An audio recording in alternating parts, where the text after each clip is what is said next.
Baik, Assalamualaikum warahmatullahi wabarakatuh. Kami dari kelompok 7 dan 8 akan membahas sosial struktur teoris. Sebelum memasuki kepada materinya, izinkan saya untuk memperkenalkan pada kelompok saya, yaitu kelompok 7 dan 8. Dari pertama yaitu Mbak Mirda Triwayuni, yang kedua Mbak Aziza Novianti, yang ketiga Mbak Suci Rahmawati Setianingsi, yang keempat Siti Nurfariha, yang kelima saya sendiri Alifatullah Kusyairi, yang keenam Fadlina Zarragil Nuroihan, yang ketujuh Muhammad Qailul Kuril M, yang kedelapan Fahmi Fahrizal Fanani. Sosial struktur teori. Struktur sosial adalah suatu rangkaian kompleks dari relasi-relasi sosial yang berwujud dalam suatu masyarakat. Struktur sosial dapat ditinjau dari segi status, peranan, nilai-nilai, norma, dan institusi sosial dalam sistem relasi sosial. Struktur sosial sebagai konsep umum yang merujuk pada unsur-unsur atau satuan-satuan dalam masyarakat seperti subsistem, jenis organisasi, dan institusi sosial. Kajian struktur sosial meliputi konsep tentang individu, masyarakat, sistem sosial, kelompok sosial, dan organisasi sosial. Dengan demikian, struktur sosial adalah keseluruhan jalinan antar unsur-unsur sosial, yaitu norma sosial, lembaga sosial, kelompok, serta lapisan sosial. Pada dasarnya, struktur sosial merupakan jaringan dan unsur-unsur sosial yang pokok dalam masyarakat. Unsur-unsur tersebut antara lain kelompok-kelompok sosial, kebudayaan, lembaga sosial, stratifikasi sosial, kekuasaan, dan wewenang. Secara umum, wujud konkret struktur sosial masyarakat tampak jelas dalam sistem diferensiasi dan stratifikasi sosial yang berlaku dalam sebuah masyarakat. Ide intinya bahwa yang pertama, tempat seseorang dalam struktur sosial menentukan perilakunya. Yang kedua, daerah perkotaan teratur adalah tempat berkembang biak kejahatan. Yang ketiga, kurangnya kesempatan yang sah menghasilkan subkultur kriminal. Dan yang terakhir adalah sosialisasi dalam keluarga, sekolah, dan kelompok sebaya dapat mengendalikan atau mengontrol perilaku seseorang. Dapat diartikan bahwa struktur sosial mencakup berbagai hubungan sosial antara individu-individu secara tertentu pada waktu yang ditentukan, merupakan keadaan statis dari sistem sosial. Jadi struktur sosial tidak hanya mengandung unsur kebudayaan belaka, melainkan sekaligus mencakup seluruh prinsip-prinsip hubungan-hubungan sosial yang bersifat tetap dan stabil. Baik, di sini saya akan melanjutkan penjelasan mengenai strain teori. Menurut Metron, masalah sesungguhnya tidak diciptakan oleh sudden social change atau perubahan sosial yang tepat, tetapi sosial struktur atau struktur sosial yang menawarkan tujuan-tujuan yang sama untuk semua anggotanya tanpa memberi saran yang merata untuk mencapainya. Strain teori atau disebut dengan teori tegang atau anomi menurut Emil Durkheim menerangkan bahwa di bawah kondisi sosial tertentu, norma-norma sosial tradisional dan berbagai peraturan kehilangan otoritasnya atas perilaku. Strain teori beranggapan bahwa manusia pada dasarnya makhluk yang selalu memperkosa hukum atau melanggar hukum. Norma-norma dan peraturan-peraturan setelah terputusnya antara tujuan dan cara mencapainya menjadi sedemikian besar sehingga baginya satu-satunya cara untuk mencapai tujuan ini adalah melalui saluran yang tidak legal. Akibatnya, teori ini memandang manusia dengan sinar atau cahaya, atau dengan kata lain, manusia itu pada dasarnya baik, karena kondisi sosiallah yang menciptakan tekanan atau stres, ataupun ketegangan, dan akhirnya terjadilah kejahatan. Cultural Deviance Theory atau teori-teori penyimpangan budaya. Teori-teori utama dari Cultural Deviance Theories, yang pertama ada Social Disorganization, kemudian yang kedua ada Differential Association, kemudian ada Culture Conflict. Yang pertama, Social Disorganization menjelaskan tentang pemfokusan diri pada perkembangan area-area yang angka kejahatannya tinggi, yang berkaitan dengan disintegrasi nilai-nilai konvensional yang disebabkan oleh industrialisasi cepat, peningkatan imigrasi, dan urbanisasi.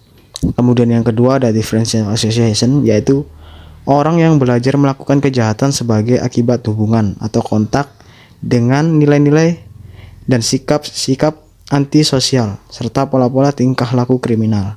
Kemudian yang culture konflik, yaitu kelompok-kelompok yang berlainan belajar conduct norm atau aturan yang mengatur tingkah laku yang berbeda, dan bahwa conduct norm dari satu kelompok memungkinkan berbenturan dengan aturan-aturan konvensional kelas menengah.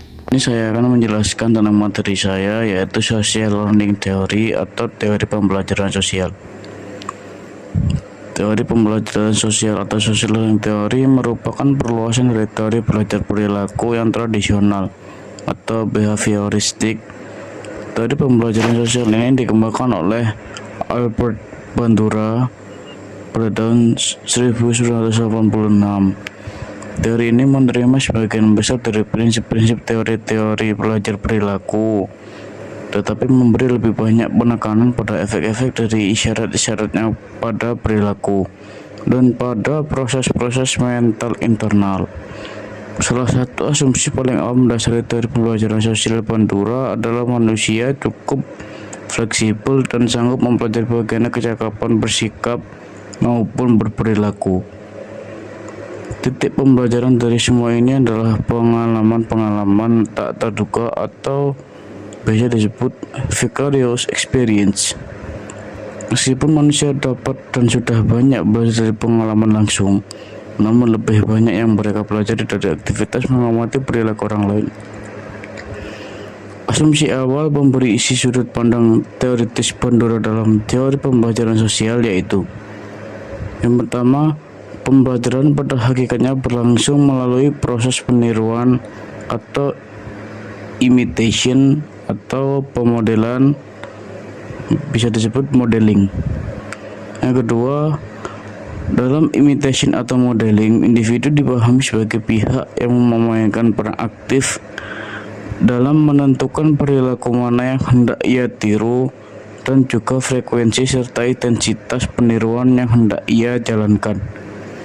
Yang ketiga, imitation atau modeling adalah jenis pembelajaran perilaku tertentu yang dilakukan dan tanpa harus melalui pengalaman langsung.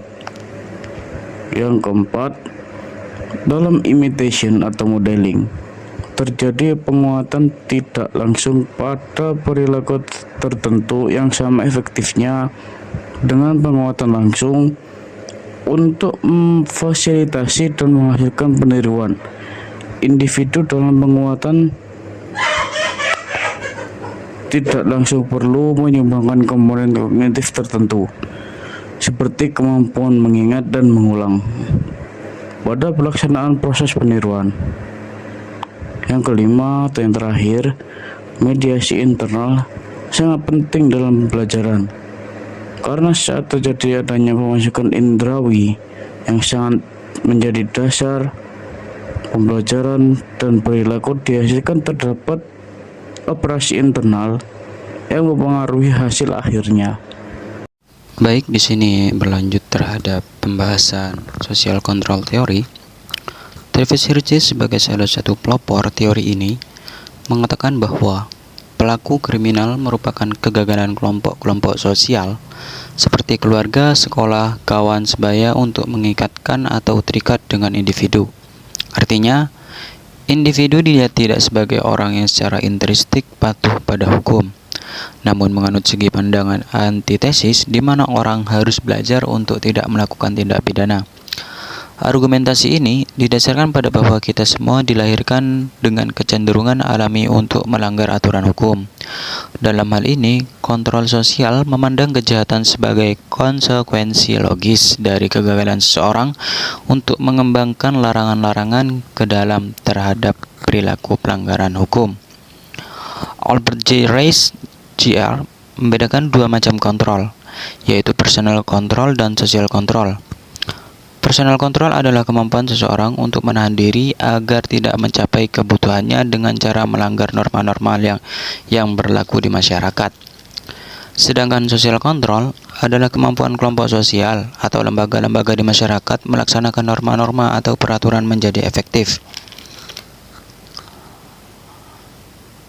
Kejahatan atau delinquen dilakukan oleh keluarga karena keluarga merupakan tempat terjadinya pembentukan kepribadian internalisasi orang belajar baik dan buruk dari keluarga. Apabila internal dan eksternal kontrol lemah, alternatif untuk mencapai tujuan terbatas, maka terjadilah delinquen. Hal ini merupakan sesuatu yang terjadi menurut F. Ivanyi. Manusia diberi kendali supaya tidak melakukan pelanggaran. Karena itu, proses sosial yang memadai akan mengurangi terjadinya delinkuensi. Sebab disinilah dilakukan proses pendidikan terhadap seseorang yang diajari untuk melakukan pengembangan keinginan. Di samping itu, faktor internal dan eksternal kontrol harus kuat. Teori kontrol sosial pada dasarnya berusaha menjelaskan kenakalan remaja dan bukan kejahatan oleh orang dewasa. Namun di sini menghubungkan antara perilaku menyimpang pada waktu kecil atau remaja membawa dampak pada anak sampai tumbuh menjadi dewasa dan akan melakukan kejahatan. Pengaruh bawaan dari masa lalu atau remaja membuat seseorang menjadi serakah. Berkurangnya pendekatan keluarga atau pembentukan pada masa anak-anak, kurangnya pembentukan kepribadian dari keluarga maupun lingkungan sekolah akan mempengaruhi dan berpengaruh pada waktu seseorang itu menempati posisi tertentu dalam jabatannya nanti. Perilaku pada masa anak-anak akan berpengaruh besar dalam karirnya dan akan menjadi kebiasaan. Selanjutnya di sini saya akan menjelaskan tentang social reaction theory. Teori reaksi sosial atau teori pelabelan berfokus pada kecenderungan linguistik kelompok mayoritas untuk secara negatif melabeli kelompok minoritas atau mereka yang dianggap menyimpang dari norma. Charles Lemers, seorang ahli teori reaksi sosial, adalah pendiri pendekatan teori reaksi sosial. Teori reaksi sosial adalah bidang penelitian dan pengembangan teoretis yang dinamis dalam bidang kriminologi. Klaim teori reaksi sosial bahwa proses mendefinisikan dan menekan penyimpangan penting untuk solidaritas sosial. Teori reaksi sosial atau teori pelabelan berkaitan dengan bagaimana identitas diri dan perilaku individu dapat ditentukan atau dipengaruhi oleh istilah yang digunakan untuk menggambarkan atau klasifikasikan mereka dan dikaitkan dengan konsep ramalan pemenuhan diri dan stereotip. Teori reaksi sosial juga disebut sebagai teori pelabelan yang terutama diklasifikasikan oleh bagaimana identitas pribadi dipengaruhi oleh cara otoritas mengkategorikan pelanggar. Pendekatan reaksi masyarakat membedakan antara penyimpangan primer, di mana individu tidak melihat dirinya menyimpang, dan penyimpangan sekunder, di mana ada penerimaan status penyimpang.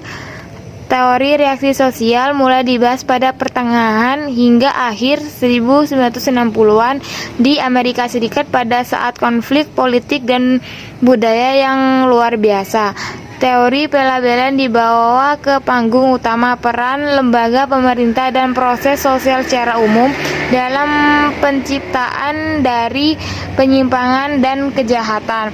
Penyimpangan primer muncul karena bagaimana alasan biologis, psikologis, dan sosiologis. Penyimpangan sekunder atau diintensifikan menjadi sarana pertahanan, serangan, atau adaptasi terhadap masalah yang disebabkan oleh reaksi sosial terhadap perilaku penyimpangan primer.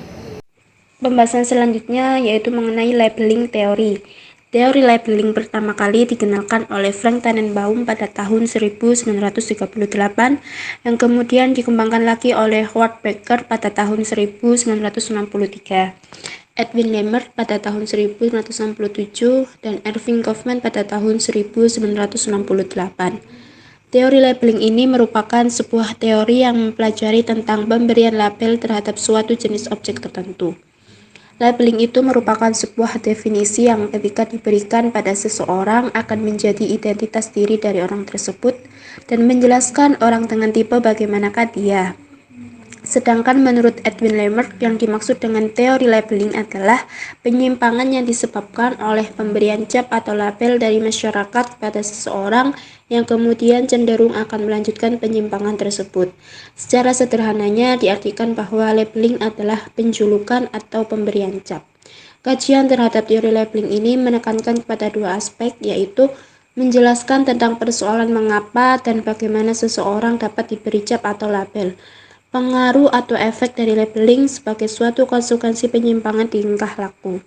Oleh karena itu, sekali cap atau label ini diletakkan pada seseorang, maka sangat sulit bagi orang yang bersangkutan tersebut untuk melepaskan diri dari cap atau label yang dimaksud dan kemudian akan mengidentifikasikan dirinya dengan cap yang telah diberikan masyarakat terhadap dirinya. Sekian dari kelompok kami, kurang lebihnya mohon maaf. Wassalamualaikum warahmatullahi wabarakatuh.